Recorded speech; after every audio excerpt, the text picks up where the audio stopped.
পর্দায় লেখা হলো, লোকটি কি নিঃসঙ্গ? লোকটি থমকে দাঁড়িয়ে সিগারেট ধরালো। পর্দায় লেখা হলো, না, নিঃসঙ্গ নয়, এই তো তার সঙ্গী। চমৎকার বিজ্ঞাপন।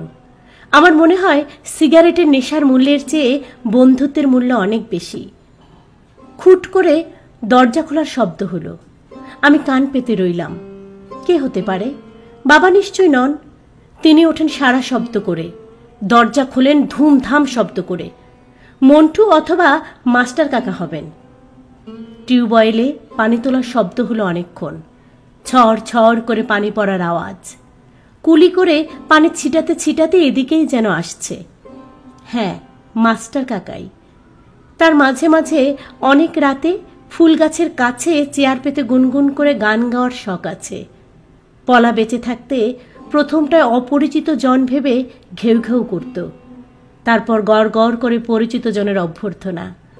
মাস্টার কাকা বলতেন, কি রে পলু, তোরও বুঝি ঘুম নেই? আমি বললাম, কে? মাস্টার কাকা বললেন, আমি খোকা। কি করেন? এই বসেছি একটু, যা গরম। তুই ঘুমোসনি এখনো? জি না। আসবি নাকি বাইরে?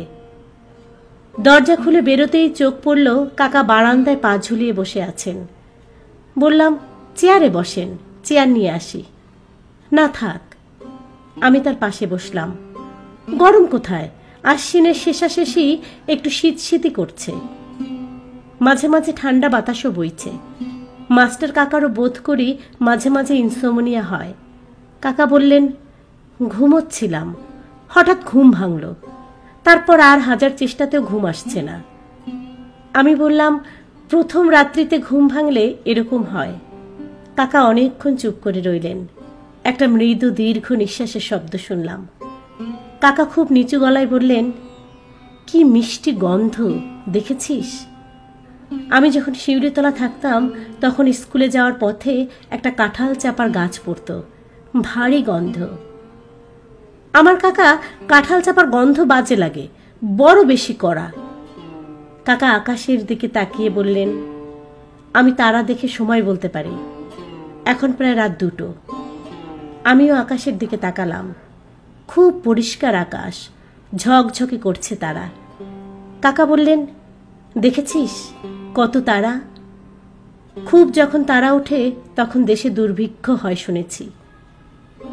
আমার শীত করছে, তবে বেশ লাগছে বসে থাকতে। মাস্টার কাকাকে খুব ভালো লাগে আমার। অদ্ভুত মানুষ, বয়সে বাবার সমান, বিয়ে টিয়ে করেননি, 2 যুগের বেশি আমাদের সঙ্গে আছেন। কোনো পারিবারিক সম্পর্ক নেই। বাইরের কেউ যদিও তা বুঝতে পারে না। বাইরের কেন, আমি নিজেই অনেকদিন পর্যন্ত তাকে বাবার আপন ভাই বলেই ভেবেছি। তিনি যে বাবার বন্ধু এবং শুধু বন্ধু হয়েও আমাদের সঙ্গে এমন ঘনিষ্ঠভাবে মিশে গেছেন তা আজ করতে কষ্ট হয় বই কি। বাবার সঙ্গে মাস্টার কাকার পরিচয় হয় আনন্দমোহন কলেজে। অনেকদিন আগের কথা সেসব, মার কাছ থেকে শোনা। সরাসরি তো আমরা বাবার কাছ থেকে কিছু জানতে পারতাম না। বাবা মাকে যা বলতেন মা তাই শোনাতেন আমাদের। মাস্টার কাকাকে বাবা অত্যন্ত স্নেহের চোখে দেখতেন বলেই হয়তো খুঁটিনাটি সমস্ত বলেছেন মাকে। খুব চুপচাপ ধরনের ছেলে ছিলেন মাস্টার কাকা। ক্লাসে জানালার পাশে একটি জায়গা বেছে নিয়ে সারাক্ষণ বাইরে তাকিয়ে থাকতেন।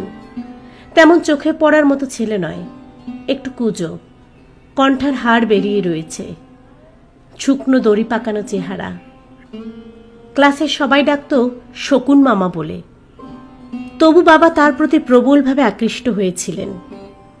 সমস্ত ব্যাপারে তার অদ্ভুত নির্লিপ্ততা আর অঙ্কে অস্বাভাবিক দখল দেখে তাদের ভেতর প্রগাঢ় বন্ধুত্ব হয়েছিল অতি অল্প সময়ে। মাস্টার কাকা বলতেন, 2টি জিনিস আমি ভালোবাসি, প্রথমটি অঙ্ক, দ্বিতীয়টি অ্যাস্ট্রোলজি। সেই অল্প বয়সে মাস্টার কাকা নিখুঁত কুষ্টি তৈরি করতে শিখেছিলেন। পরীক্ষার ঠিক আগে আগে মাস্টার কাকাকে কলেজ ছেড়ে দিতে হলো। তিনি একটি বিশেষ ধরনের ঝামেলায় জড়িয়ে পড়েছিলেন। সে সময়ের কথা বলছি। সে সময় খুব কম মেয়েই সায়েন্স পড়তে আসতো আনন্দমোহনে। অ্যাডভোকেট রাধিকা রঞ্জন চৌধুরীর মেয়ে অনিলা চৌধুরী ছিলেন সবকটি মেয়ের মধ্যে একটি বিশেষ ব্যতিক্রম। খুব আকর্ষণীয় চেহারা ছিল, খুব ভালো গাইতে পারতেন, ছাত্রী হিসেবেও অত্যন্ত মেধাবী। কিন্তু তিনি কারো সঙ্গে কথা বলতেন না। কেউ সেধে বলতে এলে ঠান্ডা গলায় জবাব দিতেন। হয়তো কিছুটা অহংকারী ছিলেন। তাকে জব্দ করার জন্যই ছেলেরা হঠাৎ করে অনিলা নাম পাল্টে শকুনি মামি বলে ডাকতে শুরু করল। শকুন মামা ও শকুনি মামি এই নামে পদ্য লিখে বিলি করা হলো। মাস্টার কাকা তাকে শকুন মামা ডাকায় কিছুই মনে করতেন না, কিন্তু এই ব্যাপারটিতে হকচকিয়ে গেলেন। অসহ্য বোধ হওয়ায় অনিলা চৌধুরী আনন্দমোহন কলেজ ছেড়ে দেন। তার কিছুদিন পরই সপরিবারে তারা কলকাতায় চলে যান স্থায়ীভাবে। অনিলার প্রতি হয়তো মাস্টার কাকার প্রগাঢ় দুর্বলতা জন্মেছিল, কারণ তিনিও প্রায় সঙ্গে সঙ্গে কলেজ ছেড়ে দেন। এরপর আর বহুদিন তার খোঁজ পাওয়া যায়নি। প্রায় 6 বছর পর বাবার সঙ্গে তার দেখা হলো কুমিল্লার ঠাকুরপাড়ায়, বাবার নিজের বিয়েতে। বাবা চিনতে পারেননি। মাস্টার কাকা বাবার হাত ধরে যখন বললেন, আমি শরীফ আকন্দ, চিনতে পারছো না? তখন চিনলেন। সময়ের আগেই বুড়িয়ে গেছেন, কপালের চামড়ায় ভাঁজ পড়েছে, আরো কুঁজো হয়ে পড়েছেন। বাবা অবাক হয়ে বললেন, কি আশ্চর্য, আবার দেখা হবে ভাবিনি। এখানে কোথায় থাকো তুমি? তুমি যে বাড়িতে বিয়ে করছো আমি সে বাড়িতেই থাকি, বাচ্চাদের পড়াই। বাবা বললেন, আসবে আমার সঙ্গে? মাস্টার কাকা খুব আগ্রহের সঙ্গে রাজি হলেন। সেই থেকেই তিনি আমাদের সঙ্গে আছেন। বাবা স্কুলের মাস্টারই জোগাড় করে দিয়েছেন, তার একার বেশ চলে যায় তাতে। তিনি জন্ম থেকে আমাদের স্মৃতির সঙ্গে গাথা। ছোটবেলার কথা যা মনে পড়ে তা হলো মাদুর বিছিয়ে বসে বসে পড়ছি তার ঘরে। রাবেয়াটা হইচই করছে। মাস্টার কাকা পড়াতে পড়াতে হঠাৎ অন্যমনস্ক হয়ে বলেছেন, খোকা, হাত মেলে ধরো আমার সামনে, 2 হাত। কিছুক্ষণ গভীর মনোযোগ দিয়ে হাতের দিকে তাকিয়ে থেকে আবার অন্যমনস্কা, বিড়বিড় করে কথা বলা। কান পাতলেই শোনা যায় বলছেন, সব ভাগ্য নিয়ন্ত্রিত, বৃত্ত দিয়ে ঘেরা, এর বাইরে কেউ যেতে পারবে না। আমি না, খোকা তুইও না। বাবার সঙ্গে বিশেষ কথা হতো না তার। বাবা নিজে কম কথার মানুষ, মাস্টার কাকাও নির্লিপ্ত প্রকৃতির। মাস্টার কাকাকে বাইরে থেকে শান্ত প্রকৃতির মনে হলেও তার ভেতরে একটা প্রচণ্ড অস্থিরতা ছিল। যখন স্কুলে পড়তাম তখন তিনি অ্যাস্ট্রোলজি নিয়ে খুব মেতেছেন। কাজকর্মেও তার মানসিক অস্থিরতার প্রত্যক্ষ প্রভাব পড়েছে। গভীর রাতে খরম পায়ে হেঁটে বেড়াতেন। খটখট শব্দ শুনে কতবার ঘুম ভেঙে গেছে, কতবার মাকে আঁকড়ে ধরেছি ভয়ে। মা বলেছেন, ভয় কি খোকা, ভয় কি, ও তোর মাস্টার কাকা। বাবা ভারী গম্ভীর গলায় ডাকতেন, ও মাস্টার, মাস্টার, শরীফ মিয়া, ও শরীফ মিয়া। খরমের খটখট শব্দটা থেমে যেত। মাস্টার কাকা বলতেন, কি হয়েছে? ছেলে ভয় পাচ্ছে, কি করো এত রাত্রে? তারা দেখছিলাম, এত তারা আগে ওঠেনি, দেখবে? পাগল, যাও ঘুমাও গিয়ে। যাই। মাস্টার কাকা খড়ম পায়ে খটখট করে চলে যেতেন। আমাদের সবার পড়াশোনার হাতে খড়ি হয়েছে তার কাছে। আমি তার প্রথম ছাত্র, তারপর মন্টু। পড়াশোনায় মন নেই বলে রাবেয়ার তো পড়াই হলো না। রুনু এখন পড়ে তার কাছে। বাড়িতে তেমন কোনো আত্মীয় স্বজন নেই তার, থাকলেও যাবার উৎসাহ পান না। অবসর সময় কাটে অ্যাস্ট্রোলজির বই পড়ে। অঙ্কের মাস্টার হিসেবে অ্যাস্ট্রোলজি হয়তো ভালোই বোঝেন। মাঝে মাঝে তার কাছ থেকে বই এনে পড়ি আমি। বিশ্বাস হয়তো করি না, কিন্তু পড়তে ভালো লাগে। আমি জেনেছি মীন রাশিতে আমার জন্ম। মীন রাশির লোক দার্শনিক আর ভাগ্যবান হয়। তাদের জীবন চমৎকার অভিজ্ঞতার জীবন, প্রচুর সুখ, সম্পদ, বৈভব। বেশ লাগে ভাবতে। কাকা আকাশের দিকে তাকিয়ে বললেন, ওই যে সপ্তর্ষি মণ্ডল দেখছো না, ওর ডান দিকে ছোট্ট তারাটি হলো কেতু, বড় মারাত্মক গ্রহ। আমার জন্মলগ্নে কেতুর দশা চলছিল। জানি না, হয়তো জন্মলগ্নে কেতুর দশা থাকলে আজীবন নিঃসঙ্গ জীবন কাটাতে হয়। গভীর রাত্রে অনিদ্রা তপ্ত চোখে আকাশের দিকে তাকিয়ে ভাগ্য নিয়ন্ত্রক গ্রহগুলো পরখ করতে হয়। কাকাকে আমার ভালো লাগে। তার ভেতরে প্রচণ্ড জানবার আগ্রহটাকে আমি শ্রদ্ধা করি। সামান্য বেতনের সবকটা দিয়ে অ্যাস্ট্রোলজির বই কিনে আনেন, দেশ বিদেশের কথা পড়েন। মাঝে মাঝে বেড়াতে যান অপরিচিত সব জায়গায়। কোথায় কোন জঙ্গলে পড়ে আছে ভাঙা মন্দির একটি, কোথায় বাদশা বাবরের আমলে তৈরি গেটের ধ্বংসাবশেষ। সামান্য স্কুল মাস্টারের পড়াশোনার গণ্ডি আর উৎসাহ এত অভিমুখী হতে পারে তা কল্পনাও করা যায় না। তিনি মানুষ হিসেবে তত মিশুক নন। নিজেকে আড়াল করার চেষ্টাটা বাড়াবাড়ি রকমের। কোনোদিন মায়ের সঙ্গে মুখ তুলে কথা বলতে দেখিনি। খালি গায়ে ঘরোয়াভাবে ঘরে বসে রয়েছেন এমনও নজরে আসেনি। স্কুলে কাকা আমাদের ইতিহাস আর পাটিগণিত পড়াতেন। ইতিহাস আমার একটু ভালো লাগতো না। নিজের নাম হুমায়ুন বলেই বাদশা হুমায়ুনের প্রতি আমার বাড়াবাড়ি রকমের দরদ ছিল। অথচ আমাদের ইতিহাস বইয়ে ফলাও করে শেরশাহের সঙ্গে তার পরাজয়ের কথা লেখা। শেরশাহ আবার এমনই লোক যে গ্র্যান্ড ট্রাঙ্ক রোড করিয়েছে, ঘোড়ার পিঠে ডাক চালু করিয়েছে, কিন্তু এত করেও ক্লাস 7-এর একটি বাচ্চা ছেলের মন জয় করতে পারেনি। পরীক্ষার খাতায় তার জীবনে লিখতে গিয়ে আমার বড় রকমের গ্লানি বোধ হতো। সেই থেকে সমস্ত ইতিহাসের উপরই আমি বিরক্ত হয়ে উঠেছিলাম। কাকা তা জানতেন। একদিন আমায় বললেন, খোকা, তোর প্রিয় বাদশা হুমায়ুনের কথা বলবো তোকে, বিকালে ঘরে আসিস। সেই দিনটি আমার খুব মনে আছে। কাকা আতশোয়া হয়ে তার বিছানায়, আমি পাশে বসে। রুনু মন্টু সেই ঘরে বসে বসে লুডো খেলছে। কাকা বলে চলেছেন হুমায়ুন সম্পর্কে কে একজন ছোট্ট একটি বই লিখেছিলেন, হুমায়ুন মামা। বইটিতে হুমায়ুনকে তিনি বলেছেন দুর্ভাগ্যের অসহায় বাদশা। কিন্তু এমন দুর্ভাগ্যবান বাদশা হতে পারলে আমি বিশ্ববিজয়ী সিজার কিংবা মহাযোদ্ধা নেপোলিয়নও হতে চাই না। যুদ্ধ বন্ধ রেখে চিতরের রানীর ডাকে তার চিতর অভিমুখে যাত্রা। ভিস্তিওয়ালাকে সিংহাসনে বসানোর পেছনে কৃতজ্ঞতার অপরূপ প্রকাশ। গান, বই আর ধর্মের প্রতি কি আকর্ষণ! আমি অবাক হয়ে শুনছিলাম। যেখানে আজান শুনে হুমায়ুন লাইব্রেরি থেকে দ্রুত নেমে আসছেন নামাজে সামিল হতে, নামতে গিয়ে পা পিছলে পড়ে মারা গেছেন, সে জায়গায় আমার চোখ ছলছল করে উঠল। কাকা বললেন, বড় হৃদয়বান বাদশা, সত্যিকার কবি হৃদয় তার। আমার মনে হলো আমি যেন সেই বাদশা, আর আমাকে বাদশা বানানোর কৃতিত্বটা কাকার একার। আজ এই আশ্বিনের মধ্যরাত্রি কাকা বসে আছেন ঠান্ডা মেঝেতে। অল্প অল্প শীতের বাতাস বইছে, জ্যোৎস্না ফিকে হয়ে এসেছে। এখনই হয়তো চাঁদ ডুবে চারদিক অন্ধকার হবে। আমার সেই পুরনো কথা মনে পড়ল।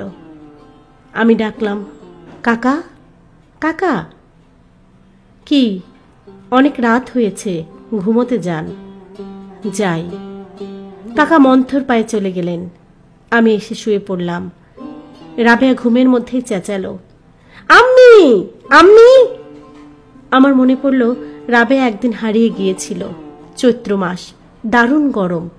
কলেজ থেকে এসে শুনি রাবেয়া নেই। তার যাবার জায়গা সীমিত। অল্প কয়েকটি ঘর বাড়িতে ঘুরে বেড়ায় সে। দুপুরের খাবারের আগে আসে, খেয়ে দিয়ে অল্প কিছুক্ষণের ঘুম, তারপর আবার বেরিয়ে পড়া। সেদিন সন্ধ্যা উতরেছে, রাবেয়া আসেনি। মার কান্না প্রায় বিলাপে পৌঁছেছে। মন্টু দুপুর থেকেই খুঁজছে। বাবা হতবুদ্ধি। একটি অপকৃতিস্থ সুন্দরী যুবতী মেয়ের হারিয়ে যাওয়াটা অনেক কারণেই বেদনাদায়ক। আমি কি করব ভেবে পাচ্ছিলাম না। তাকে কি আবার ফিরে পাওয়া যাবে? রুনু চুপচাপ শুয়ে আছে তার বিছানায়। তার দুঃখ প্রকাশের ভঙ্গিটা বড় নীরব। এলোমেলো হয়ে পড়ে থাকা রুনুর ছোট শরীরটা একটা অসহায়তারই প্রতীক। আমায় দেখে রুনু উঠে বসল, বলল, কি হবে দাদা? তার চোখের কোণে 24 ঘন্টাতেই কালি পড়েছে। আমি বললাম, পাওয়া যাবে রুনু, ভয় কি? কিন্তু ও যে ঠিকানা জানে না। কেউ যদি ওকে খুঁজে পায়, ওকে কিছু বলতে পারবে? সে কিছুই বলতে পারবে না। তার বড় বড় চোখে সে হয়তো অসহায়ের মতো তাকাবে। মেলায় হারিয়ে যাওয়া ছোট খুকির মতো শুধুই বলবে, আমি বাড়ি যাব, আমি বাড়ি যাব। সে বাড়ি যে কোথায় তা তার জানা নেই। রুনু আবার বলল, দাদা, ও যদি কোনো বাজে লোকের হাতে পড়ে? রুনু বুঝতে শিখেছে মেয়েদের মানসিক প্রস্তুতি শুরু হয় ছেলেদেরও আগে। তারা তাদের কচি চোখেও পৃথিবীর নোংরামি দেখতে পায়। সে নোংরামির বড় শিকার তারাই। তাই প্রকৃতি তাদের কাছে অন্ধকারের খবর পাঠায় অনেক আগেই। রাবেয়া ফিরে এলো রাত 8টায়, সঙ্গে মাস্টার কাকা। বুকের উপর চেপে বসা দুশ্চিন্তা নিমিষেই দূর হলো। মাস্টার কাকা বললেন, ওকে আমি স্কুলের কাছে পাই, হারিয়ে গেছে আমি জানতাম না। এসব শোনার উৎসাহ আমার ছিল না, পাওয়া গেছে এটাই যথেষ্ট। স্কুল ঘরের কাছে দাঁড়িয়ে দাঁড়িয়ে কাঁদছিল। মাস্টার কাকাকে দেখে দৌড়ে রাস্তা পার হলো, আরেকটু হলেই গাড়ি চাপা পড়ত। এসবে এখন আর আমাদের উৎসাহ নেই। বাবা পর পর 2 দিন রোজা রাখলেন। খোকা, ও খোকা। কি? বাতি জ্বালো কেন? আমার বাথরুম পেয়েছে। রাবেয়া মশারির ভেতর থেকে বেরিয়ে এলো। আমি বললাম, বাতি জ্বালাতে হবে না, আয়, বারান্দায় আলো আছে। না, জ্বালো। দেশলাই খুঁজে হ্যারিকেন জ্বালালাম। দরজা খুলতেই ও ঘর থেকে মা বললেন, কে? শেষ রাতের দিকে মায়ের ঘুম পাতলা হয়ে আসে। আমরা মা, রাবেয়া বাথরুমে যাবে। বারান্দায় এসে রাবেয়া হাই তুলল, বড় বড় নিঃশ্বাস নিয়ে বলল, কি চনমনে গন্ধ ফুলের না? ফুলের গন্ধ তোর ভালো লাগে রাবেয়া? না, বাজে। বাথরুমের দিকে যেতে যেতে বলল, পলা কবে আসবে খোকা? পলার সঙ্গে তার কোথায় যেন একটা যোগসূত্র আছে। মাঝে মাঝেই পলার কথা জানতে চায়। কে জানে কুকুরটা যে কিসের দুঃখে বিভাগী হলো। আজ রাতেও 1 ফোঁটা ঘুম হবে না। 2 মাস পরেই পরীক্ষা। 1 রাত্রি ঘুম না হলে পরপর 2 দিন পড়া হয় না। বুঝতে পারছি কোনো ফাঁকে মশা ঢুকেছে কয়েকটা। কেবলই গুনগুন করছে কানের কাছে। কান অথবা মুখের নরম মাংস থেকে 1 ঢোক করে রক্ত না খাওয়া পর্যন্ত এ চলতেই থাকবে। পাখা করে মশা তাড়াবার ইচ্ছে হচ্ছে না। বালিশে মাথা গুজে ঘুমের জন্য প্রাণপণে আমার সমস্ত ভাবনা গুলিয়ে ফেলতে চাইলাম। হঠাৎ করেই অনেকটা আলো এসে পড়ল ঘরে। শিলুদের বারান্দার 100 ওয়েটের বাল্বটা জ্বালিয়েছে কেউ। কে হতে পারে? শিলুর বাবা না নাহার ভাবি? শিলু কিংবা তার মাও হতে পারে। শিলুর মা চমৎকার মহিলা, একবার এসেছিলেন আমাদের ঘরে। শিলুর মা, যিনি সন্ধ্যায় লোনে বসে শিলুর বাবার সঙ্গে হেসে চা খান, বিকেলে প্রায় হারুন ভাইয়ের পার্টনার হয়ে হাঁপাতে হাঁপাতে ব্যাডমিন্টন খেলেন, যার একটি গাঢ় সবুজ শাড়ি আছে, যেটি পরলে তার বয়স 10 বৎসর কম মনে হয়। তিনি একদিন এসেছিলেন আমাদের বাসায়। সেদিন ছিল শুক্রবার। রুনুর স্কুল বন্ধ ছিল। বাবা ছিলেন অফিসে। শিলুর মা লাল বুটি দেয়া হালকা নীল শাড়ি পরেছিলেন। সোনালি ফ্রেমের চশমায় তাকে কলেজের মেয়ে প্রফেসরের মতো দেখাচ্ছিল। আমার মা ব্যস্ত হয়ে পড়েছিলেন, কি করে যত্ন করবেন ভেবে পাচ্ছিলেন না। আর শিলুর মা, তিনি মূর্তির মতো অনেকক্ষণ বসে থেকে একটা অদ্ভুত কথা বলেছিলেন। আমরা অবাক হয়ে তাকিয়েছিলাম তার দিকে। তিনি থেমে থেমে প্রতিটি শব্দে জোর দিয়ে বলেছিলেন, হারুনের মাথা খারাপ হয়ে গেছে, আপনার মেয়ে রাবেয়াকে বিয়ে করতে চায়।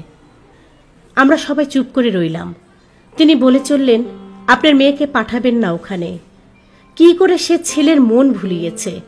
মাথা ঠিক নেই একটা মেয়ে, ছি। মা লজ্জায় কুকড়ে গেলেন। রাবেয়া অকারণে মার খেলেন সেদিন। সব শুনে বাবার মেজাজ চড়ে গিয়েছিল। কেন সে যাবে হ্যাংলার মতো? রাগলে বাবার মাথা ঠিক থাকে না। বয়স্কা 8 পাগলা একটা মেয়েকে তিনি উন্মাদের মতোই মারলেন।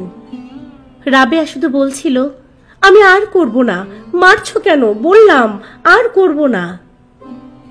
কি জন্য মার খাচ্ছিল তা সে নিশ্চয়ই বুঝছিল না। বারবার তাকাচ্ছিল আমাদের দিকে। মা নিঃশব্দে কাঁদছিলেন। আর আশ্চর্য, কান্না শুনে প্রথমবারের মতো হারুন ভাই আসলেন আমাদের বাসায়। বারান্দায় দাঁড়িয়ে দাঁড়িয়ে তিনি অল্প অল্প কাঁপছিলেন। তার চোখ লাল। তিনি থেমে থেমে বললেন, ওকে মারছেন কেন? বাবা তাকালেন হারুন ভাইয়ের দিকে। আমিও ভীষণ বিরক্ত হয়েছিলাম। হঠাৎ তার আমাদের এখানে আসা আমাদের ঠাট্টা করার মতোই মনে হলো। রাবেয়া বলল, দেখুন না, আমাকে মারছে শুধু শুধু।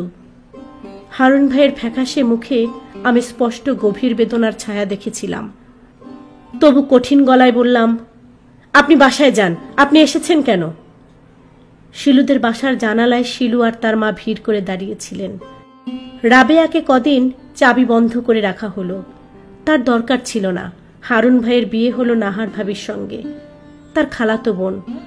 হোম ইকোনমিক্সে বিয়ে পড়তেন। হারুন ভাই জার্মানি চলে গেলেন কেমিক্যাল ইঞ্জিনিয়ারিংয়ে ডিগ্রি নিতে। আগেই সব ঠিক হয়েছিল। নাহার ভাবি সমস্তই জেনেছিলেন। বিয়ের 7 দিন না পেরোতেই তিনি আমাদের বাসায় এসে সবার সঙ্গে গল্প করলেন। রাবেয়াকে নিয়ে গেলেন তাদের বাসায়। রাবেয়া হাতে হলুদ রঙের একটা প্যাকেট নিয়ে হাসতে হাসতে বাসায় ফিরল। মা দেখো, ওই মেয়েটি আমার কি সুন্দর একটা শাড়ি দিয়েছে, আমি চাইনি, ও আপনি দিল। রাবেয়া নীল রঙের একটা শাড়ি আমাদের সামনে মেলে ধরল। চমৎকার রং, অদ্ভুত সুন্দর। কাক ডাকলো, ভোর হচ্ছে বুঝি। কোমল একটা আলো ছড়িয়ে পড়েছে চারদিকে। দরজা খুলে বাইরে এসে দাঁড়াতেই আজান হলো। মাঠের ওপারে ঝাঁকড়া কাঁঠাল গাছের জমাট বাঁধা অন্ধকার ফিকে হয়ে আসছে। বাঁশের বেড়ার উপর হাত রেখে নাহার ভাবি খালি পায়ে ঘাসের উপর দাঁড়িয়ে আছেন। খুব সকালে ঘুম ভাঙে তো তার। আমার দিকে তাকিয়ে হাসলেন অল্প, বললেন, আজ দেখি খুব ভোরে উঠেছেন। আমি চুপ করে রইলাম। হ্যাঁ বাচক মাথা নাড়লাম একটু। নাহার ভাবি বললেন, রাতে আপনার গান বাজিয়েছিলাম, শুনেছেন? জি শুনেছি। রুনুর পছন্দ করা গান, সেই সাজিয়ে দিয়েছিল। রুনু ঘুমোচ্ছে এখনো? জি। ডেকে দিন একটু, খালি পায়ে বেড়াবে শিশিরের উপর, চোখ ভালো থাকে। রুনু রাবেয়ার গলা জড়িয়ে অকাতরে ঘুমোচ্ছে। আমি ডাকলাম, রুনু, রুনু। কদিন ধরেই দেখছি মা কেমন যেন বিমর্ষ। বড় ধরনের কোনো রোগ সারার পর যেমন সমস্ত শরীরে ক্লান্তির ছায়া পড়ে, তেমনি। বয়স হয়েছে, ভাঙা চাকার সংসার টেনে নিতে অমানসিক পরিশ্রম করছেন। দেহ মন শ্রান্ত তো হবেই, তবু তার এমন অসহায় ভাবটা আমার ভালো লাগে না। খুব শিগগিরই হয়তো আমি একটি ভালো চাকরি পাব। আমি সবাইকে পরিপূর্ণ সুখী করতে চাই। মাকে নিয়ে একবার সীতাকুণ্ড বেড়াতে যাব। কলেজে যখন পড়ি তখন বন্ধুকে নিয়ে একবার গিয়েছিলাম। এত সুন্দর, এত আশ্চর্য। চন্দ্রনাথ পাহাড় থেকে দূরের সমুদ্র দেখা যায়। মা নিশ্চয় চন্দ্রনাথ পাহাড়ে উঠতে পারবেন না। মা আর বাবাকে নিচে রেখে আমরা সবাই উপরে উঠব। বাবা হয়তো উঠতে চাইবেন। ঠিক সন্ধ্যার আগে আগে উঠতে পারলে সূর্যাস্ত দেখা যাবে। রেকর্ড প্লেয়ার নেব, অনেক রেকর্ডও নিয়ে যাব। খোকা, ও খোকা। কি মা? কিছু না, গল্প করি তোর সাথে, আয়। বসেন, সারাদিন তো কাজ নিয়েই থাকেন। কই আর কাজ? আপনার স্বাস্থ্য খুব ভেঙে গেছে মা। আর স্বাস্থ্য? মা বসলেন আমার সামনে, তার চোখের কোণে গাঢ় কালি পড়েছে। তিনি থেমে থেমে বললেন, কাল রাতেও আমার ঘুম হয়নি খোকা। আমায় ডাকলেন না কেন? ওষুধ ছিল তো আমার কাছে, দুবার ডেকেছি, তুই ঘুমোচ্ছিলি। মা দীর্ঘ নিঃশ্বাস ফেললেন। আমার খুব ঘুম বেড়েছে দেখছি। রাত 9টা বাজতেই ঘুমিয়ে পড়ি, উঠি পরদিন 8টায়। মা বললেন, রাবেয়াকে নিয়ে তোর বড় খালার কাছে একবার যাব। হঠাৎ? কি ব্যাপার? এমনি ঘুরে আসি একটু। কোনো পীরের খোঁজ পেয়েছেন বুঝি? মা জানালা দিয়ে বাইরে তাকালেন। আমি দেখলাম মার নাকের পাতলা চামড়া তীর তীর করে কাঁপছে। মাকে আমার হঠাৎ খুব ছেলে মানুষ মনে হলো। বললাম, রাত দিন কি এত ভাবেন? কই কিছু ভাবি না তো। চা খাবি এক কাপ? এই দুপুরে? খানা, আগে তো খুব চা চাইতি। মা উঠে চলে গেলেন। মার ভেতর একটা স্পষ্ট পরিবর্তন এসেছে। শরীর সুস্থ নয় নিশ্চয়ই। মাকে একজন বড় ডাক্তার দেখালে হতো। রুনুর স্কুল ছুটি হয় 4:30টায়। আজ সে দুপুরেই হাজির। হাসতে হাসতে বলল, স্কুল ছুটি হয়ে গেল দাদা। সকাল সকাল যে, কি ব্যাপার? মর্নিং স্কুল আজ থেকে। সকাল 7টায় স্কুলে গেলাম, তুমি তো তখন ঘুমে। বাবা, এত ঘুমোতেও পারো? মা চা নিয়ে ঢুকলেন। রুনু বলল, আমাকে এক কাপ চা দাও না মা। আরেকটা কাপ এনে ভাগ করে নে। না তাহলে থাক, দাদা খাক। আহা নে না। রুনু চা নিয়ে বসলো এক পাশে, চুমুক দিয়ে কি ভেবে হাসলো খানিকক্ষণ। বলল, মা খিদে পেয়েছে। কি রান্না মা আজকে? মাছ। খিদে নিয়ে চা খেতে আছে? ওতে কিছু হবে না মা। আচ্ছা, আপাকে দেখলাম বাবার সঙ্গে রিক্সা করে যাচ্ছে। কোথায়? কি জানি কোথায়। তোর আম কাঁঠালের বন্ধ কবে রুনু? দেরি আছে, সামনের মাসের 15 তারিখ থেকে। আমি তোর খালার বাসায় যাব বেড়াতে, তুই তাহলে থাকবি। সে কি, তোমার সঙ্গে কে কে যাবে মা? আমি, রাবে আর তোর আব্বা। বেশ তো, আমি বুঝি বাতিল? রুনুর কথার ভঙ্গিতে হেসে ফেললাম সবাই। রুনু আমার দিকে তাকিয়ে বলল, দাদা তোমার চাকরি হলে আমায় নিয়ে বেড়াতে যাবে? নিশ্চয়ই। আমি কিন্তু কক্সবাজার যাব, শিলুরা গিয়েছিল গতবার। বেশ তো। আর যেদিন প্রথম বেতন পাবে সেদিন? সেদিন কি রুনু? সেদিন আমাকে 10 টাকা দিতে হবে, দেবে তো? হ্যাঁ, কি করবি? এখন বলবো না। রুনু লম্বা হয়েছে একটু, চোখের তারাও যেন মনে হয় আরো গভীর কালো, চাঞ্চল্য এসেছে একটু। সেদিন দেখলাম অনেকক্ষণ ধরেই আয়নার সামনে দাঁড়িয়ে চুল আঁচড়ালো। সে কি বুঝতে পারছে তার চোখের পাতায়, তার হলুদ গালে, বরফি কাটা মসৃণ চিবুকে রূপের বন্যা নামছে? যৌবনের সেই লুকানো চাবি দিয়ে প্রকৃতি একটি একটি করে অজানা ঘর খুলে দিচ্ছে তার সামনে। সে দেখছি প্রায় রাতেই শুয়ে শুয়ে উপন্যাস পড়ে, পড়তে পড়তে একবার চোখে রুমাল দিয়ে কেঁদে ওঠে। আমি বলি, কি হয়েছে রুনু? কই, কিছু তো হয়নি। কাঁদছিস কেন? কাঁদছি না তো। কি বই পড়ছিলে দেখি? রুনু উঁচু করে বই দেখায়। কেঁদে ভাসাবার মতো কিছু নয়। জীবনে একটি সময় আসে যখন তীব্র অনুভূতিতে সমস্ত আচ্ছন্ন হয়ে থাকে। প্রথম বেতন পেলে রুনুকে একটা চমৎকার শাড়ি কিনে দেব আমি। সবুজ জমিনের উপর সাদা ফুলের নকশা। রোল নাম্বার 13 পড়তো দেখতাম। অনেকদিন পর শিলুকে দেখলাম। সবাই মিলে চাটগাঁয় গিয়েছিল বেড়াতে। বেশ কিছুদিন পর ফিরল। এতদিন শান্তি কটেজকে কি বিষণ্ণই না লাগছিল। দেখতাম সন্ধ্যা হতেই শান্তি কটেজের বুড়ো দারোয়ান বারান্দায় বাতি জ্বালিয়ে একা একা বসে থাকে চুপচাপ। খালি বাড়ি পেয়ে পাড়ার ছেলেমেয়েরা লুকোচুরি খেলতে হাজির হচ্ছে সকাল বিকাল। ফুল গাছ নষ্ট করো না গো, ও লক্ষ্মী ছেলে মেয়েরা। প্রতিবাদের সুরও যেন খালি বাড়ির মতোই বিষণ্ণ। মাঝে মাঝে ঝড়ের মতো হাজির হতো রাবেয়া। গেটের বাইরে থেকে তীক্ষ্ণ স্বরে চেঁচাতো, এই দারোয়ান, এই এই বুড়ো। কি খুকি আপা, এরা কোথায় গেছে? বেড়াতে। কেন বেড়াতে গেল? দারোয়ান হাসতো কথা শুনে। আশ্বাসের ভঙ্গিতে বলতো, আবার আসবে আপামনি। কবে আসবে? কাল? 16 তারিখে আসবে। না, কালকেই আসতে হবে। তুমি ওদের আনতে যাবে স্টেশনে? জি আপামনি, আমিও সঙ্গে যাব। আচ্ছা, তুমি নিয়ে যাবে তো আমাকে? জি, আপনাকে নিয়ে যাব। ঠিক যাব আপামনি। পেয়ারা পেরে দাও আমাকে। লম্বা আকশি নিয়ে খুশি মনে পেয়ারা খোঁজে বুড়ো। গ্যারেজের উপর ঝুঁকে পড়া গাছে ঝেপে পেয়ারা হয়েছে। খালি বাড়িটার দিকে তাকিয়ে আমিও রাবেয়ার মতো আগ্রহ নিয়ে অপেক্ষা করছিলাম। কবে আসবে শিলু, যাকে আমি করুণা বলে নিজের মনেই ডাকি। করুণা ছবির মতো দাঁড়িয়ে থাকবে বাগানে, নিজের খেয়ালে গান গেয়ে উঠবে আচমকা। আমাদের বাসার দিকে তাকিয়ে নরম গলায় ডাকবে, রুনু, রুনু, বাসায় আছো? এজন্য আমি অপেক্ষা করছিলাম। ভালোবাসা সম্বন্ধে আমার কোনো ধারণা নেই, কিন্তু আমি বুকের ভেতর গোপন ভালোবাসা পুষেছি। কতদিন পর দেখলাম শিলুকে। গাড়ি থেকে নামতেই আমার সঙ্গে দেখা। খুব কোমল কণ্ঠে বলল, আপনারা সব ভালো ছিলেন তো?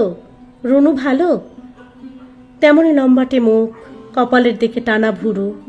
অন্যমনস্ক ভঙ্গিতে কথা বলতে বলতে হঠাৎ থমকে অন্যদিকে তাকালো। আমার হৃৎপিণ্ড দুলে উঠল। শিলুর চোখের দিকে সরাসরি তাকাতে গিয়ে অদ্ভুত কষ্ট হলো। আমি বললাম, তোমরা ভালো তো শিলু? জি। শিলুর মা মালপত্র নামাতে নামাতে আর চোখে তাকাচ্ছিলেন আমার দিকে। বুড়ো বয়সেও ঠোঁটে আর মুখে রং মেখেছেন। বয়স অগ্রাহ্য করে পরা চকচকে শাড়িতে তাকে হাস্যকর লাগছিল, কিন্তু তবু তিনি শিলুর মা। আমি বিনীত ভঙ্গিতে তার দিকে তাকিয়েছিলাম। সবার শেষে নামলেন নাহার ভাবি। ভারী সুন্দর হয়েছেন তিনি। গায়ের মসৃণ চামড়া ঝকঝক করছে, নাকের উপর জমে থাকা বিন্দু বিন্দু ঘাম চিকচিক করছে রোদ লেগে। নাহার ভাবি আমাকে দেখে ছেলে মানুষী ভঙ্গিতে চেঁচিয়ে উঠলেন, আপনাদের কথা যা ভেবেছি! আমিও ভেবেছি আপনারা কবে আসবেন। রুনু আর রাবেয়া কোথায়? রুনু স্কুলে, রাবেয়া বেড়াতে বের হয়েছে। রুনুর জন্য আমি অনেক গল্পের বই এনেছি, অনেক নতুন রেকর্ড কিনেছি। শিলুর মা ঠান্ডা গলায় বললেন, রোদে তোমাদের মাথা ধরবে, ভেতরে গিয়ে বসো মেয়েরা। শিলু, তোমাকে আমি গোপনে করুণা বলে ডাকি। তোমার জন্য আমার অনেক কিছু করতে ইচ্ছে হয়। প্রতি রাতে তোমাকে নিয়ে কত কি ভাবি, যেন তোমার কঠিন অসুখ করেছে, শুয়ে শুয়ে দিন গুনছ মৃত্যুর। হঠাৎ একদিন আমি গিয়ে দাঁড়ালাম তোমার বিছানার পাশে। তুমি ছেলে মানুষের মতো বললে, এতদিন পরে এলেন। আমি বললাম, তুমি তো কখনো ডাকুনি শিলু, ডাকলেই আসতাম। তুমি বিবর্ণ ঠোঁটে হাসলে। আমি বসলাম তোমার পাশে, জানালা দিয়ে হু হু করে হাওয়া আসছে, হাওয়ায় কাঁপছে তোমার লালচে চুল। আমি তোমার মাথায় হাত রাখলাম, তুমি বললে, জানেন, আমার যে একটি ময়না ছিল সেটি ঠিক মানুষের মতো শীষ দিত, খাঁচা ভেঙে পালিয়েছে।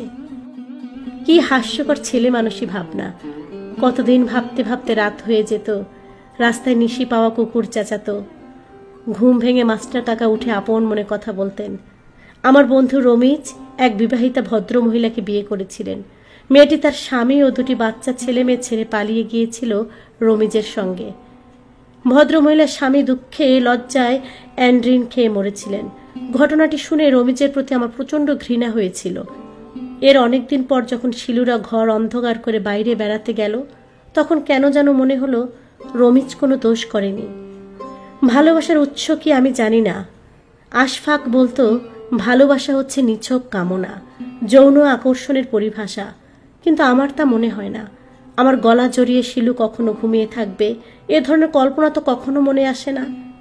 একদিন শিলুর বয়স হবে, পাক ধরবে তার চুলে, পোকায় কাটা অশক্ত দাঁতে কালো ছোপ পড়বে, ছানি পড়া চোখের ঝাপসা দৃষ্টিতে তখন কি সে দেখতে পারবে বছর 30 আগে একটি অনুভূতি প্রবণ তরুণ ছেলে কান পেতে আছে?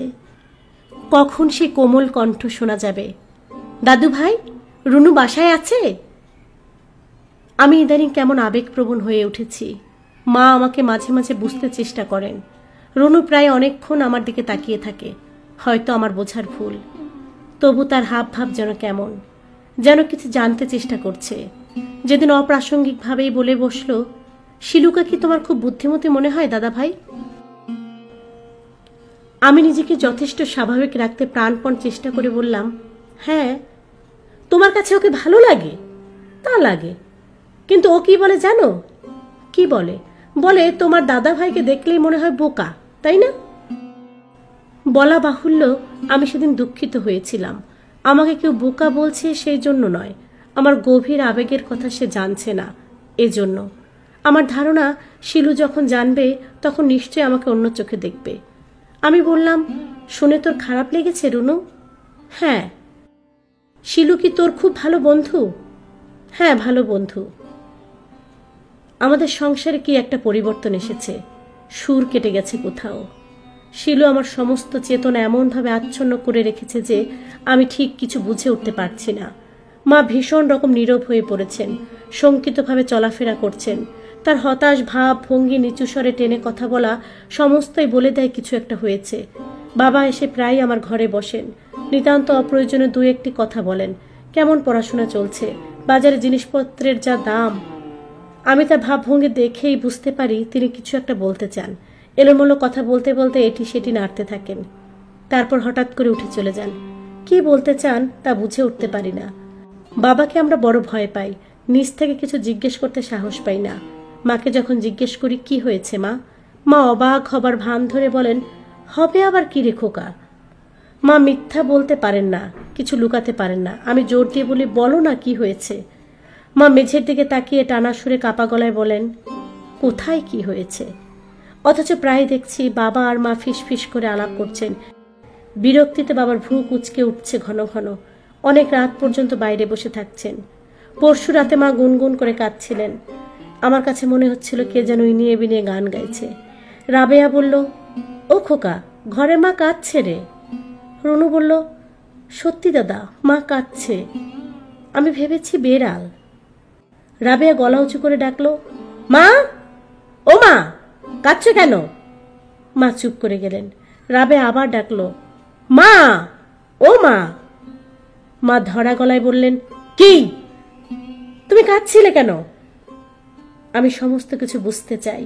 আমি সবাইকে ভালোবাসি। যে সংসার বাবা গড়ে তুলেছেন সেখানে আমার যা ভূমিকা আমি তার চেয়ে অনেক বেশি করতে চাই। যদি কোনো জটিলতা এসেই থাকে তবে সে জটিলতা থেকে আমি দূরে থাকতে চাই না। আমি চাই সবাই সুখী হোক। রুনু শিলুর মতো একটি ময়না এনে পুষুক, যেটি সময়ে অসময়ে মানুষের মতো সুখের শীষ দিয়ে উঠবে। দুপুরবেলা ঘুমিয়ে আছি, হঠাৎ রাবেয়া আমায় ডেকে তুলল। উত্তেজনায় তার চোখের পাতা তিরতির করে কাঁপছে। ও খোকা, শুনছো? আমার বিয়ে। আমি অবাক হয়ে তার দিকে তাকালাম। রাবেয়া খিলখিল করে হেসে বলল, বিশ্বাস হচ্ছে না? আল্লাহর কসম, সত্যি বিয়ে? আম্মাকে জিজ্ঞেস করে দেখো। কখন বিয়ে? আজ বিকেলে। এখন আমি গোসল করে সাজবো। তুমি আবার সবাইকে বলে বেরিও না খোকা, আমার বুঝি লজ্জা নেই? মাকে জিজ্ঞেস করতে মা বললেন, বরপক্ষের ওরা বিকালে দেখতে আসবে। আমি অবাক হয়ে বললাম, পাগল মেয়েকে বিয়ে করবে কে? মা বললেন, পাগল কোথায় রে, ওই একটু যা আছে তা সেরে যাবে। বরপক্ষের লোকজন জানে? মা ভীত কণ্ঠে বললেন, আমি ঠিক বলতে পারি না তোর আব্বা বলেছে কিনা। তুই আপত্তি করিস না খোকা।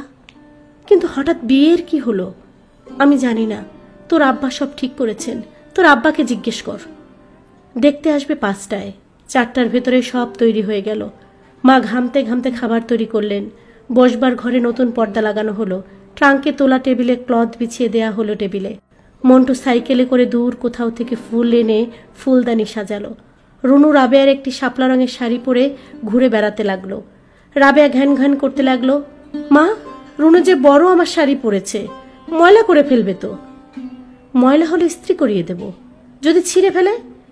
কি ভেজর ভেজর করছিস? আমি তো ভেজর ভেজর করছি। আমার যদি আজ বিয়ে না হতো, দেখতে রুনুর চুল ছিঁড়ে ফেলতাম। রাবেয়া পরেছে বেশ দামি আসমানি রঙের শাড়ি। সাধারণ সাজগোজের বেশি কিছু করেনি। এতে তাকে যে এত সুন্দরী লাগবে কে ভেবেছে? বড় বড় ভাষা চোখ, বরফি কাটা চিবুক, শিশুর মতো চাহনি, সব মিলিয়ে রূপকথার বইয়ে আঁকা বন্দি রাজকন্যার ছবি যেন। মাস্টার কাকা একটা ফর্সা পাঞ্জাবি পরে বারান্দায় ইজি চেয়ারে বসে আছেন বরপক্ষীয়দের অভ্যর্থনার জন্য। 5টায় তাদের আসার কথা, তো 6টা পর্যন্ত কেউ এলো না। একটি পাগল মেয়ে গছিয়ে দেবার ষড়যন্ত্র তারা কি করে যেন জেনেছে। লজ্জায় আমার চোখে পানি এসে পড়ল। কি দরকার ছিল এসবের? নাই হতো বিয়ে। মা কাঁদো কাঁদো গলায় বললেন, দরকার ছিল রে। কি জন্য? আমার কেমন যেন সন্দেহ হয় খোকা। কি সন্দেহ? কাল তোর বাবা রাবেয়াকে নিয়ে ডাক্তারের কাছে যাবে, তখন জানবি। বাবা নামলেন রিক্সা থেকে। রাবেয়া ধীরে সুস্থে নামলো।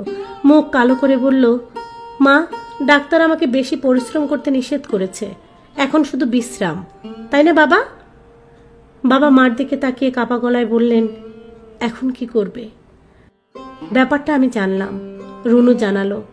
মন্টু ফুটবল খেলতে বাইরে গেছে, শুধু সেই জানল না রাবেয়া নির্বিকার ঘুরে বেড়ানোর ফল ফলেছে। ডাক্তার তাকে পরিশ্রম করতে নিষেধ করেছে। এখন রাবেয়ার প্রয়োজন শুধু বিশ্রাম। রাবেয়ার মাথা ঠিক নেই। ছোটবেলা থেকেই সে ঘুরে বেড়াতো চারিদিকে। সব বাড়িঘরই তার চেনা। চাচা, খালু, দাদা বলে ডাকে আশপাশের মানুষকে। তাদের ভেতর থেকে কেউ তাকে ডেকে নিয়েছে। এমন একটি মেয়েকে প্রলুব্ধ করতে কি লাগে? মা রাত্রে ঘুম হয় না। তার চোখের নিচে গাঢ় হয়ে কালি পড়েছে। রুনু আর শিলাদের বাসায় গান শুনতে যায় না। নাহার ভাবি বেড়াতে এসে বললেন, কি ব্যাপার, তোমরা কেউ দেখে আমাদের ওখানে যাও না, রাবেয়া পর্যন্ত না। রুনু কথা বলে না। মা নিচু গলায় বলেন, রাবেয়ার অসুখ করেছে মা। কি অসুখ? কই জানি না তো। এমনি শরীর খারাপ। বলতে গিয়ে মায়ের কথা বেঁধে যায়। অসহায়ের মতো তাকান। ব্যাপারটার উৎস রাবেয়ার কাছ থেকে জানতে চেষ্টা করলাম আমি। সন্ধ্যায় যখন রুনু মাস্টার কাকার কাছে পড়তে যায়, ঘরে থাকে আমি আর রাবেয়া, তখনই আমি কথা শুরু করি। রাবেয়া, কি, কোথায় কোথায় বেড়াতে যাস তুই? কত জায়গায়, চেনা বাড়িতে। খুব ভালো লাগে? কাকে কাকে ভালো লাগে? সবাইকে। ছেলেদের ভালো লাগে? নাম বল তাদের। একটা নাম বলে চলে সে। তাদের কাউকে সন্দেহভাজন মনে হয় না আমার। সবাই বাচ্চা বাচ্চা ছেলে। রাবেয়াকে বড় আপা ডাকে। তারা তোকে আদর করে রাবেয়া? কি করে আদর করে? আমার সঙ্গে খেলে আর আর কি গল্প করে। কিসের গল্প? ভূতের। ইতস্তত করে বলি, তোকে কেউ চুমু খেয়েছে রাবেয়া? যা, তাই বুঝি খায়? মার কথাগুলো হয় আরো স্পষ্ট, আরো খোলামেলা। আমার লজ্জা করে। মা আদুরে গলায় বলেন, রাবেয়া, কে তোর শাড়ি খুলেছিল? বল তো নাম। যাও মা, তুমি তো ভারী। মা রেগে যান। হাঁপাতে হাঁপাতে বলেন, তাহলে এমন হলো কেন? বল তুই হারামজাদি। রাবেয়া বলে না কিছু। মা ফুপিয়ে ফুপিয়ে কাঁদেন। রাবেয়া বড় বড় চোখে তাকায়, বলে, কাঁদো কেন মা? বল, কার সঙ্গে তুই শুয়েছিলি? রাবেয়া চুপ করে থাকে। কথাই হয়তো বুঝতে পারে না। বাবা পাগলের মতো হয়ে উঠেছেন, মেজাজ হয়েছে খিটখিটে, অল্পতেই রেগে বাড়ি মাথায় তোলেন। রুনু স্কুল থেকে ফিরতে দেরি করেছে বলে মার খেল সেদিন। একদিন দেখি বাবা গণক নিয়ে এসেছেন, পাড়ার যুবকদের নাম লিখে কি সব মন্ত্র পড়ছে সে। রাবেয়ার অসুখের প্রত্যক্ষ চিহ্ন ধরা পড়ল একদিন ভোরে। যদিও তার শারীরিক অস্বাভাবিকতা নজরে আসার সময় এখনো হয়নি, তবু তার শরীরে আলগা শ্রী আসছিল। একটু চাপা গাল ভরাট হয়ে উঠেছে, ভুরু মনে হচ্ছে আরো কালো, চোখ হয়েছে উজ্জ্বল, চলাফেরা এসেছে এক স্বাভাবিক মন্থরতা। স্কুলের হেডমাস্টার বউ একদিন বেড়াতে এসে বললেন, দেখো ও বউ, তোমার মেয়ে কেমন হাঁটছে, ঠিক যেন পুয়াতি। কথাগুলো আমার বুকে ধক করে বিঁধেছে। কিছু একটা করতে হবে, এবং খুব শিগগিরই, সবার জানবার ও বুঝবার আগে। একটি করে দিন যাচ্ছে, অনিশ্চয়তার দিকে এগিয়ে যাচ্ছি সবাই। কিন্তু কি করা যায়? বাবা নিশ্চয়ই কিছু একটা ভেবেছেন। একবার ইচ্ছা হয় তাকে জিজ্ঞেস করি, কিন্তু সাহসে কুলায় না। বাবাকে বড় ভয় করি আমরা। সেদিন রাতে শুনলাম বাবা চাপা কণ্ঠে বলছেন, বিষ খাইয়ে মেরে ফেলো মেয়েকে। মা বললেন, ছি ছি, বাপ হয়ে এই বললে? বাবা বিড়বিড় করে বললেন, আমার মাথার ঠিক নেই শানু, তুমি কিছু মনে করো না, পাগল মেয়ে আমার। বাবার দীর্ঘ নিঃশ্বাস শুনলাম। অনেক রাত অবধি ঘুম হলো না আমার। একসময় রাবেয়া ঘুম ভেঙে জেগে উঠল, কাতর গলায় বলল, খোকা। কি, বাথরুমে যাবি? উহু। কি হয়েছে, খারাপ লাগছে? হ্যাঁ। বমি করবি? না। স্বপ্ন দেখেছিস? কি স্বপ্ন? মন ভালো নেই, ঘুমিয়ে পড়, ভালো লাগবে। আচ্ছা। রাবেয়া শুয়ে পড়ল আবার। মুহূর্তে উঠে বসে পড়ল, খোকা। কি? পলা এসেছে। কে এসেছে? পলা। দোর খুলে দেখ, বারান্দায় বসে আছে, আমি ডাক শুনলাম। দরজা খুলে বেরিয়ে এলাম দুজনেই। কোথায় কি খা খা করছে চারিদিক। রাবেয়া ডাকলো, পলা, পলা। মা বললেন, কে কথা বলে? আমি রাবেয়া মা। বাবা ধমকে উঠলেন, যাও যাও, ঘুমোতে যাও, কি করো এত রাত্রে? শব্দ শুনে মাস্টার কাকা বাইরে আসেন। কি হয়েছে খোকা? রাবেয়া বলে, পলাকে ডাকছিলাম কাকা। যাও শুয়ে পড়ো, পলা কোত্থেকে আসবে এত রাত্রিতে? শুতে শুতে রাবেয়া বলল, খোকা, পলাকে একটা চামড়ার বেল্ট কিনে দেবে? গলায় বেঁধে দেব। আচ্ছা। আর একটা লম্বা শিকল কিনে দেবে? দেব। আচ্ছা, আর একটা জিনিস দেবে? কি জিনিস? নাম মনে নেই আমার, দেবে তো? আচ্ছা দেব। কবে? কাল? না, চাকরি হোক আগে। বাবা বলে উঠলেন, কি ভেজর ভেজর করছিস তোরা? ঘুমো, সারাদিন খেটে এসে শুই, তাও যদি শান্তি পাওয়া যায়। বহু আকাঙ্ক্ষিত চিঠিটি এলো। সরকারি সিল থাকা সত্ত্বেও কিছুই বুঝতে পারিনি। 8-10টা খাম যেমন খুলি, তেমনি আড়াআড়ি খুলে ফেললাম। আমাকে তারা ডেকেছেন। রসায়ন শাস্ত্রের লেকচারশিপ পেয়েছি একটি কলেজে। প্রাথমিক বেতন 450 টাকা, ইয়ারলি 25 টাকা ইনক্রিমেন্ট। লেখাগুলো কেমন অপরিচিত মনে হচ্ছিল। খুব খুশি হয়েছি। এমন একটা অনুভূতি আসছিল না, অথচ আমি সত্যি খুশি হয়েছি, এবং আমি সবাইকে খুশি করতে চাই। সীতাকুণ্ডের পাহাড়ে সবাইকে নিয়ে বেড়াতে যেতে চাই। রুনুকে গাঢ় সবুজ একটি শাড়ি দিতে চাই, রোল নাম্বার 13-এর গায়ে যেমন দেখেছি। এখন হয়তো সমস্তটাই আমার মুঠোয়, তবু সেই অগাধ সুখ, সমস্ত শরীর জুড়ে উন্মাদ আনন্দ কই। আমরা বহু কষ্ট পেয়ে মানুষ হয়েছি। আমাদের ছেলে মানুষই কোনো স্বাদ, কোনো বাসনা আমাদের বাবা মেটাতে পারেননি। আমাদের বাসনা তাদের দুঃখই দিয়েছে। আজ আমি সমস্ত বেদনায়, সমস্ত দুঃখে শান্তির প্রলেপ জুড়াবো। আলাদিনের প্রদীপ হাতে পেয়েছি, শক্তিমান দৈত্যটা হাতের মুঠোয়। মা, আমার চাকরি হয়েছে। মা দৌড়ে এলেন। বহুদিন পর তার চোখে আনন্দ ছলছল করে উঠল। বললেন, দেখি। আমি চিঠিটা তার হাতে দিলাম। মা পড়তে জানতেন না, তবু উল্টে পাল্টে দেখলেন সেটি। এমনভাবে নাড়াচাড়া করছিল যেন খুব একটা দামি জিনিস হাতে। মা বললেন, বেতন কত রে?